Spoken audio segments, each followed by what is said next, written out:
কোন দেশে আসলাম রে বাবু? সমুদ্রের ভিতরে বরফ জমে আছে দেখেন। এটা হচ্ছে আপনার জাপান সমুদ্র আর কি। ওই পাশটা হচ্ছে জাপান, ওই পাহাড়ের ওই সাইডটা। এই পুরোটা অনেক বড় একটা সমুদ্র আর কি, অনেক গভীর। সো এরকমই তুষারপাত হয়, এরকমই শীত পড়ে। তো এখানে হচ্ছে পুরো সমুদ্র বরফে ঢেকে আছে আর কি। আপনি চাইলে এই বরফ দিয়ে হেঁটে ওই পারে যেতে পারবেন। তো আইস দিয়া হেঁটে যাওয়া অনেক কষ্ট আসলে, এটা ইম্পসিবল না, পসিবল, অনেকে পারবে হয়তো বা।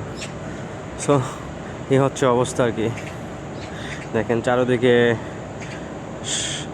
সাদা হয়ে আছে আর কি, সমুদ্রটায় বরফ জমে আছে, দেখতে অনেক সুন্দর লাগতেছে। তো আমি যেখানে কাজ করি ওইখান থেকে একটি ভিডিওটি করা আর কি, দূর থেকে আর কি।